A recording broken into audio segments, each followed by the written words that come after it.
Olá, que é a Joyce Diagonal e hoje eu vim mostrar pra vocês, gente, finalmente, todos os livros que eu li desde o início do ano até agora. Eu tô devendo esse vídeo já de leituras do mês desde o começo de 2021, então eu tava me sentindo muito em dívida, mas eu sabia que eu estava em dívida, né? Eu só quis juntar bastante leituras porque no início do ano realmente não foi o início que eu li bastante, tá? Então agora, com 3 meses acumulados, acho que já é o suficiente para eu vir aqui conversar com vocês sobre essas leituras. Lembrando que para quem me acompanha lá no Instagram do Estante Diagonal, lá eu mostro meio que ao vivo, né, as leituras que eu tô fazendo, né, as leituras que eu tô concluindo. Então, para quem quiser me acompanhar mais de pertinho, né, e não perder as novidades, podem me seguir por lá. Vou começar mostrando então o primeiro livro que eu li no ano, tá? E não poderia ser diferente, eu li um romance de época que foi Um Perfeito Cavalheiro, então, da Julia Quinn, né, que é o 3º volume da série Os Bridgertons, e eu ainda não concluí essa série. Me faltam alguns livros ali do meio, né, o que eu me envergonho, e eu não tenho também problema, gente, de ler livros fora da ordem de uma série como essas, assim, de romance de época, tá? Porque meio que a gente acaba acompanhando ali um núcleo separadamente, então, apesar de ter alguns pequenos spoilers, isso não me incomoda. Eu gostei bastante desse livro, ele é uma releitura, na verdade, de A Bela e a Fera, ou é Cinderela? Acho que é Cinderela. Enfim, achei bem interessante, gostei como o autor abordou algumas coisas aqui. Eu gosto muito da Sophie, né, que é a protagonista, mas eu pensei que eu ia gostar muito mais do Benedict aqui, né? Mas eu acho que ele não é tanto assim um perfeito cavaleiro, tá? Eu acho que falta um pouquinho pra ele chegar lá.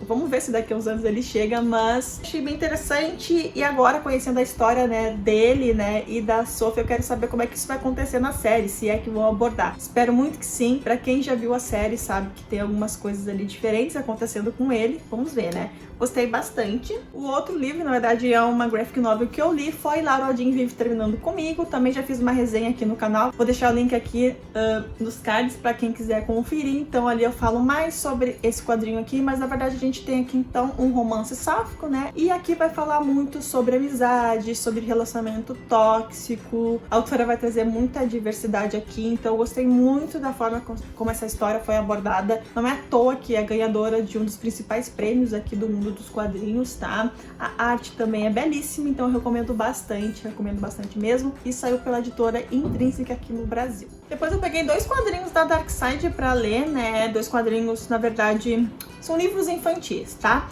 Eu não vou falar muito sobre esses livros aqui, porque eu vou fazer um vídeo, né, onde eu vou falar mais profundamente sobre cada um deles. Mas, basicamente, então, em Ana e o Balão, a gente vai ter uma história que vai falar sobre luto, tá?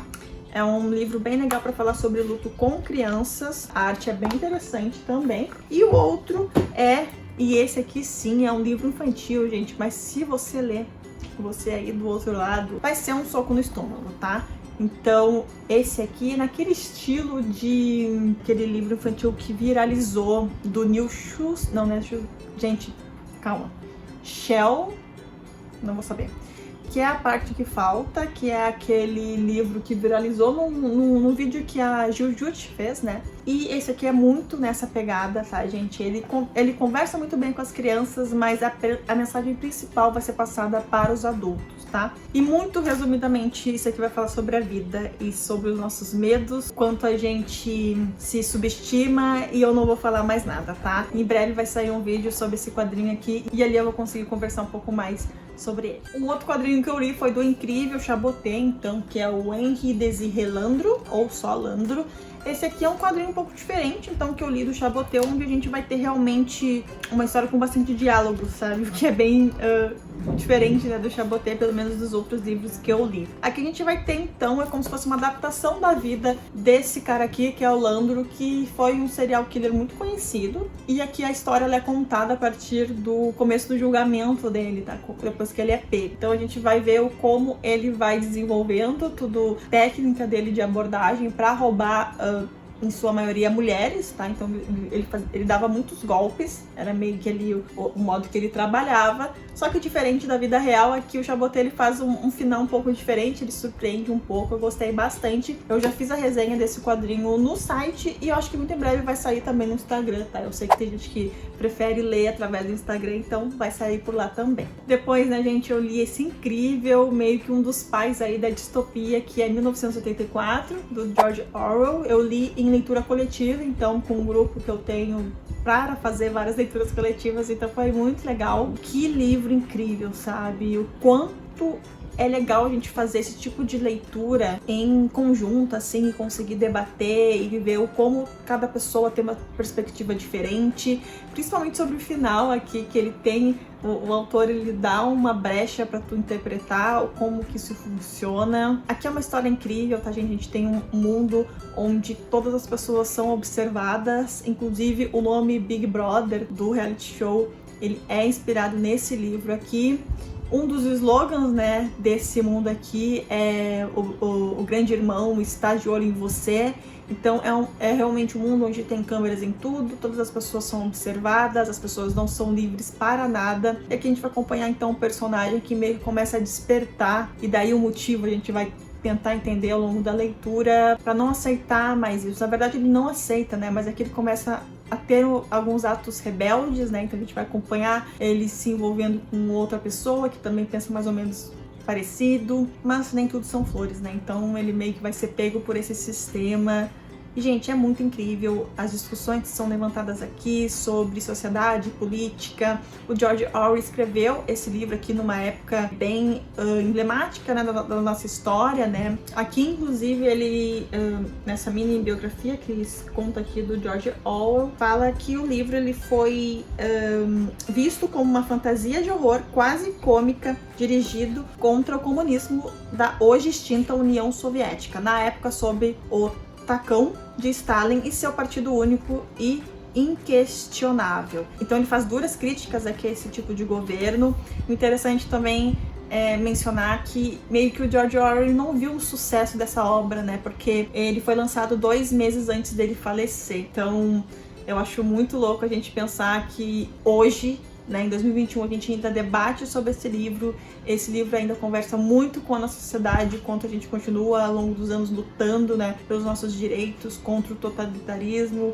Enfim, né, gente, não preciso nem falar mais nada. Mas é incrível, leiam, isso aqui é um clássico da distopia, e tem outros aí que caminham ao lado desse livro que eu quero muito ler, muito em breve. Depois eu li um outro livro que eu não tenho edição física aqui, tá, gente? Eu nem pretendo, na verdade, ter, apesar de eu acho que eu teria ele como um troféu, sabe? Porque foi uma luta, mas porque ele é um baita de um calhamaço, que é Os Pilares da Terra, então um livro de mais de 1000 páginas. Eu li esse livro no Vórtice, a gente dividiu essa leitura em 2 meses, e apesar de ser um livro de 1000 páginas, eu gostei muito de que eu não senti essa leitura, sabe? Eu fui lendo, e isso se deve muito à narrativa do Ken Follett. Isso, que a narrativa dele é muito boa, muito fluida, muito dinâmica, é inquestionável, tá? Eu acho que completamente mérito do autor. É bem louco dizer isso pra vocês, mas eu gostei muito da história no sentido de que eu consegui me envolver com tudo, gostei muito dos personagens, queria acompanhar mais dessa história que fica que caminha em volta então da construção de uma grande catedral. Só que tem algumas questões no livro que me incomoda, principalmente como mulher, tá? A forma como o autor ele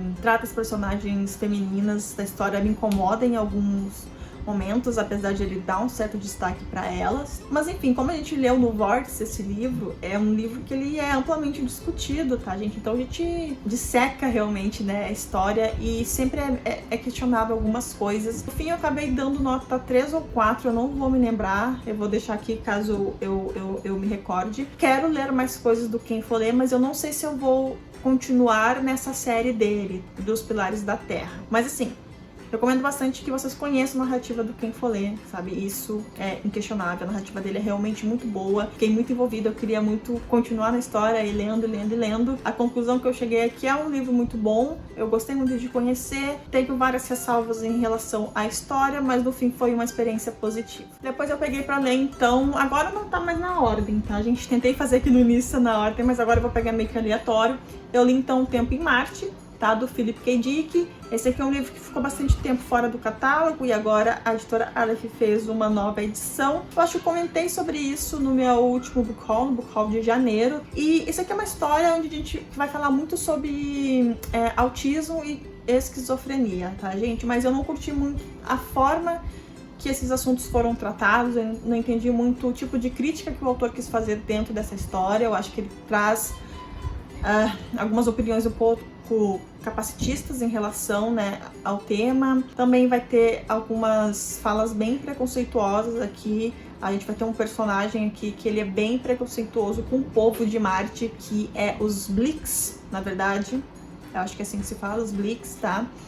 Que, pelo que a gente entende ali na história, é um povo que tem uma pele mais escura. Então, não preciso falar outra coisa, claramente a gente tá falando sobre racismo aqui, né? Só que a gente não tem essa crítica do autor. A gente não termina essa leitura dele fazendo uma crítica à atitude do personagem. Eu acho que isso faltou, sendo que essa leitura foi bem razoável. Acho que eu dei nota 2 pra ele, fiquei bem decepcionada. Apesar de ser uma ideia muito interessante, né? Aqui a gente tem um personagem que ele consegue prever o futuro, ou até viajar ali no tempo, mas o sentimento que eu fiquei aqui é que eu não entendi aonde o autor quis chegar, qual a mensagem que ele quis passar. E eu acho que numa ficção científica, principalmente de um autor de grande renome, é importante. E isso aqui eu vou dividir a culpa também com a editora Aleph, tá? Porque ela, por ser uma nova edição que foi lançada agora no final de 2020, se eu não me engano, poderia ter um texto de apoio esse livro aqui, realmente criticando, né, isso. Acho que faltou um pouco de sensibilidade da editora, mas talvez tenha faltado esse texto de apoio para mostrar que está ciente dos erros desse livro, mas que está aqui como uma obra do Philip K. Dick, que precisa ser lida e criticada da forma como qualquer outro livro.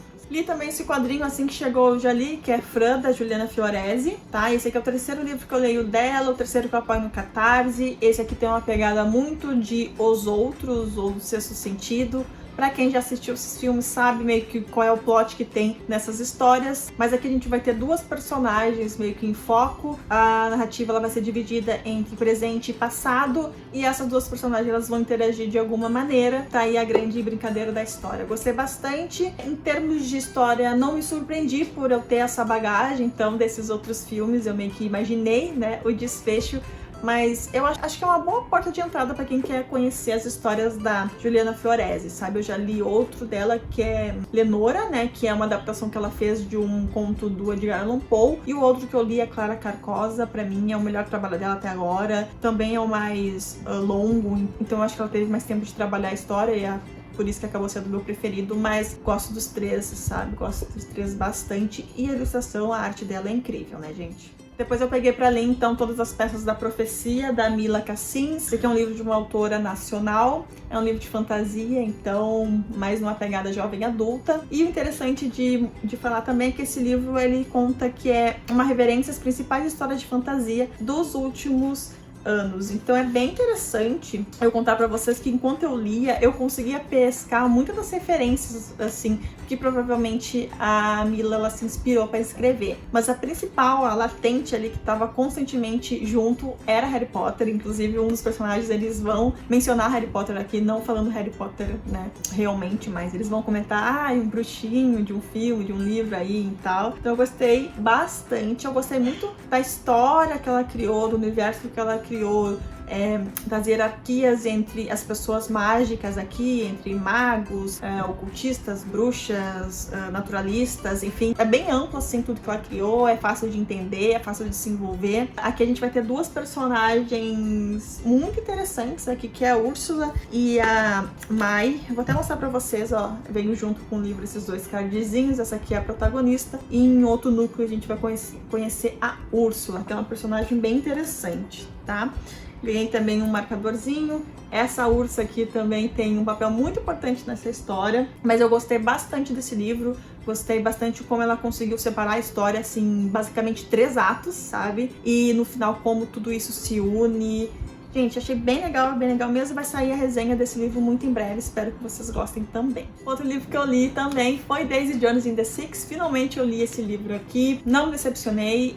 Me falaram muito que eu ia gostar desse livro e não foi diferente, eu gostei bastante. Esse livro tem um modo de narrativa um pouco diferente, que é através de uma entrevista que uma pessoa está fazendo com os ex-integrantes, então, dessa banda, né? Primeiramente The Six e depois Daisy Jones and the Six. A gente vai ter esses dois núcleos, né? Da banda e da Daisy Jones, e de como eles acabaram se conhecendo e como acabaram virando uma das bandas de mais sucesso, né? Do mundo ali nos anos 60 e 70. E a gente vai acompanhar então essa entrevista para entender o porquê que essa banda ela terminou de uma forma, enfim, do dia pra noite. Outra coisa legal de falar é que essa história, a autora ela bebeu muito ali na fonte daquela banda chamada The Fleetwood Mac, que existe num álbum que eles lançaram que é Rumors. Meio que a história é um pouco semelhante, aconteceu altas coisas, não vou mencionar para não dar spoiler para vocês, mas eu gostei bastante, vou ser uma eterna defensora da Daisy Jones. Eu acho que eu falei no último vlog pra vocês, né, enquanto eu li a história, assim que eu conheci a Daisy Jones, eu já sabia que as pessoas iam atacá-la pelo jeito dela, da forma que ela se expressa, mas eu, apesar de não passar pano pra ela, eu compreendo muito a personagem. E uma das coisas que eu disse também no meu vlog foi que eu não entendo por que ela é julgada e o Billy não, sendo que o Billy faz exatamente as mesmas coisas. A gente também tem um elemento muito interessante dentro dessa narrativa, que vai ser uma revelação ali mais pro final da história, que eu não vou falar pra vocês qual que é, porque seria um grande spoiler, mas que a gente vai entender um pouco do que talvez seja um pouco proposital, né? A gente defender um pouco mais alguns personagens, endeusar outros, enquanto outros são mais demonizados, assim, vamos dizer. Gente, muito bom. O final é de arrepiar, realmente muito emocionante, então recomendo sempre. Foi minha primeira experiência com a Taylor Jenkins Reid, então tô bastante animada para ler Evelyn Hugo agora, que é o segundo livro dela que me indicam bastante. Depois eu li então O Último Sorriso na Cidade Partida. Já conversei com vocês sobre essa leitura na resenha que eu fiz aqui no canal, vou deixar aqui nos cards para quem quiser conferir. É uma fantasia, então o primeiro volume, se eu não me engano, de uma trilogia, não tenho certeza, tá? Mas eu sei que lá fora vai sair muito em breve o segundo volume. Esse livro ele é bem introdutório. A gente vai conhecer aqui um protagonista que ele é quase que um anti-herói, assim. Ele não é um personagem que a gente vai se afeiçoar de cara, que a gente vai gostar, muito pelo contrário. A gente vai ter muita raiva dele em alguns momentos, mas ao longo da leitura a gente vai entendendo, compreendendo um pouco do porquê ele é assim. Mesmo assim, pode ser que isso não seja suficiente pra tu gostar dele. Mas aqui eu adorei esse livro porque ele tem como referência muitas histórias que eu tenho bastante familiaridade. Inclusive, na minha resenha eu faço um comparativo, né,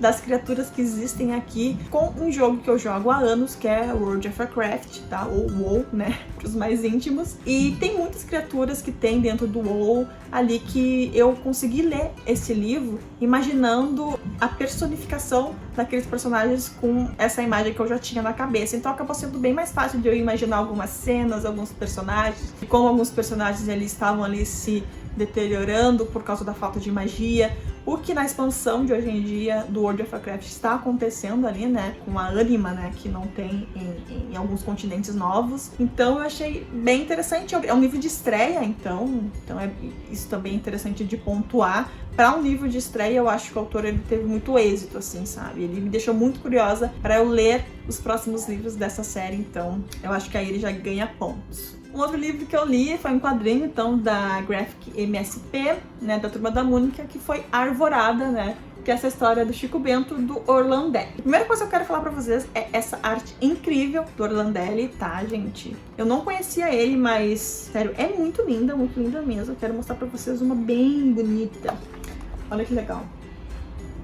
E agora, recentemente, vai ser lançado o segundo volume desse quadrinho. Então eu já tô super ansiosa, eu quero muito. E é uma história muito tocante, muito emocionante, que vai falar aqui sobre o assunto, gente, que sempre me deixa super mal, assim, mal não, mas me deixa muito emocionada, sabe? Que vai falar sobre a relação de neto com vó, né? Eu não tenho mais os meus avós hoje em dia, então esse é um assunto que sempre me deixa muito emocionada. E sempre que eu leio histórias assim, ou que eu vejo pessoas falando sobre suas relações com os avós, sempre é uma história que me pega. Então acabou conversando muito comigo essa história, então de falar um pouco sobre a gente aproveitar os nossos momentos com essas pessoas mais velhas, de conseguir beber um pouco do conhecimento deles e respeitar essas pessoas, sabe? Que já tiveram uma vida pela frente e agora só tem a ensinar. Então, gente, eu recomendo bastante. Na verdade, todas essas histórias aqui da MSP, eu sou super fã. A outra leitura que eu fiz, então, foi Ogiva, né? Do Bruno Zago e do Guilherme Petreca, tá? Aqui a gente vai ter um mundo pós-apocalíptico. É bem interessante aqui que não envolve zumbis, tá, gente? No meu último vlog pode até parecer que, com as coisas que eu disse, né? Pode parecer que quer dizer que essa história seja sobre zumbis, mas não é. Olha que interessante, tá? A gente tem uma história em que não se sabe como apareceram grandes criaturas no planeta. Realmente muito fortes essas criaturas. Apareceram do céu, apareceram em vários lugares. Então a Terra, ela resolveu atacar essas criaturas com bombas nucleares. Foi um ataque nuclear, tá? Só que no momento que essas criaturas elas morreram, em vez de elas desaparecer, ela se multiplicou em pequenas criaturas. Então, aí que tá o grande perigo. Talvez seja um mundo mais parecido como um lugar silencioso, sabe? Onde essas criaturas elas estão por aí e os humanos eles têm que viver isolados, em silêncio, se escondendo sempre. É mais ou menos essa pegada, tá? E a gente vai acompanhar então a família dessa menininha aqui, né, no primeiro momento, e depois a gente vai ver o encontro dela com essa outra personagem, que eu não vou me lembrar o nome dela agora. É Pilar? Eu acho que é a Pilar e a Sarah, tá? Então a gente vai acompanhando a história de cada uma. A história da Pilar é muito emocionante, tá, gente? A gente não conhece ela tão profundamente de cara, mas a gente vai conhecendo um pouco do passado dela. Ela vai interagir com outros personagens aqui. Eu falei no meu vlog sobre o perigo maior não ser mais as criaturas, mas sim os humanos que estão ali, que criaram seitas para adorar essa grande criatura que existiu, que fazem sacrifícios humanos para essas criaturas. É realmente uma história bem louca, mas muito bem elaborada, que eu gostei muito. Foi a minha primeira história que eu li do Bruno Zago, então eu fiquei bastante feliz, porque eu sou muito fã dele e dos meninos do Pipoca Nanquim, então fiquei bem feliz. A edição também tá lindíssima. E deixa eu mostrar pra vocês aqui um pouco da arte, tá? Olha que linda aqui essa arte. A gente tem a Pilar e a Sarah aqui. É uma arte que parece meio que lápis, sabe? Ó, aqui a gente tem um exemplo de uma criatura, ó. Lembra bastante também, com certeza tem referência com o Cthulhu, né, do Lovecraft, essas criaturas. Ó, olha que legal essa cena. A arte é primorosa mesmo, recomendo bastante. Detalhe aqui da lombada, que a gente também tem um ser com tentáculos. Gente, leiam, recomendo bastante, vale a pena o investimento. E é um quadrinho da Pipoca Nanquim. Só falta mais 2 leituras, tá, gente? E uma delas é El Borbá, do Charles Burns. Eu gosto muito desse ilustrador, eu acho muito louco as histórias dele. Com certeza Black Hole é a história disparada que eu gosto dele, mas eu gostei desse aqui, viu? É uma história um pouco menor, a gente vai ter aqui episódios, tá? E aqui a gente vai conhecer El Borbá, então, que é esse cara aqui vestido com roupas de luta livre mexicana, só que ele é um detetive particular, então vai cair na mão deles alguns casos. E o universo, né, esse mundo em que ele vive é meio que um sci-fi no ar, sabe? Esse aqui foi um dos primeiros personagens que o Charlie Burns criou, tá? Então foi mais ou menos ali na década de 80. Só que a inspiração aqui vai beber muito ali da fonte das histórias de quadrinhos ali da década de 50 e 60. Então aqui a gente vai ter esse detetive que vai usar muito da força bruta, né? E toda a experiência que ele tem em luta livre pra evoluir nos casos dele, pra investigar, pra ir em confronto com alguns vilões. E eu adorei, gente. Nesse universo tem punks, tem nerds, tem cientistas malucos. Os casos são bem interessantes, alguns casos eles vão se interligar, meio que um caso é a continuação do outro. Então eu gostei bastante, é uma leitura divertida, engraçada, é bem dinâmica. A arte é bem no estilo do Charles Burns, tá? Vou mostrar aqui pra vocês. Então pra quem já conhece Black Hole ou Liu não, e quem leu o Big Head, eu sempre esqueço o nome desse livro, que é meio que o prequel, né, do Black Hole, vai sacar bem a pegada. Enfim, eu adorei. E o último livro que eu li, então, é um quadrinho também. Não, calma, não é um quadrinho. Eu sempre falo quadrinho quando é um livro infantil, tá? Que é O Menino que se Alimentava de Monstros, tá? Que são alguns livros infantis novos que estão saindo pela editora Intrínseca e eles fazem parte de uma série. E eu vou tentar explicar aqui, gente, porque eu não entendo nada de dorama, tá? Mas eu vou tentar explicar. Existe um dorama, que inclusive já tem resenha dele lá no Estante Diagonal. Eu vou deixar aqui, ó, em cima, pra quem quiser entender do que se trata esse dorama, eu vou deixar aqui em cima pra vocês. Existe um dorama chamado It's Okay Not to Be Okay, ou Tá Tudo Bem Não Estar Ok. Eu não sei se na Netflix eles traduziram ou não. Está disponível na Netflix. E dentro desse dorama a gente vai conhecer ali dois ou três personagens. E a personagem principal, né, ela é uma quadrinista. E é meio que ela que faz esses quadrinhos, esses livros que a editora Intrínseca está lançando. tá? Esse que eu li, que é O Menino que se Alimentava de Monstros, é um deles, são vários. Eu acho que a editora já confirmou que eles vão trazer todos. Esse chegou aqui para uma colaboradora, mas como é super pequenininho, eu acabei lendo e depois eu mandei pra Nath, tá? Basicamente, a gente vai ter uma história do menino, tá? Que ele faz um pedido ali, ele tá com muito medo ali, ele não tá conseguindo dormir, se eu não me engano. Ele vai fazer um pedido ali pra uma entidade que vai aparecer pra ele, tá? Só que esse pedido vai ter consequências no futuro. Só vou falar isso porque realmente é uma história muito curtinha, mas é uma história muito delicada, traz uma mensagem sutil, então eu acho que conversa bastante com as crianças, a gente trazer um aprendizado, traz um tema importante também, eu acredito, e a ilustração realmente é muito bonita, é bem delicada, tem uma pegada um pouco de mistério aí que eu achei bem legal. Dei uma olhadinha nos outros quadrinhos que estão sendo trazidos, eu gostei da arte de todos e eu acredito que todos tragam uma mensagem bem bonitinha. Então gostei bastante, recomendo e quero ver se eu consigo um exemplar pra mim, né? Vou deixar lá nos meus desejados da Amazon. Então foi isso, gente. Eu acho que eu li um pouco mais do que 15 livros até agora, até março, até dia 31 de março. E a partir daqui, então, eu quero deixar em ordem as minhas leituras, tá? Se eu ler pouco, eu uno um mês no outro. Se eu ler bastante, eu faço um vídeo só. Espero que vocês tenham gostado das minhas leituras. Se inscreve no canal se ainda não é inscrito. Alguns desses livros eu vou deixar aqui na descrição também, com o link da Amazon para quem se interessar. Dá like nesse vídeo para ajudar a divulgação e a gente se vê, então, no próximo vídeo. Tchau!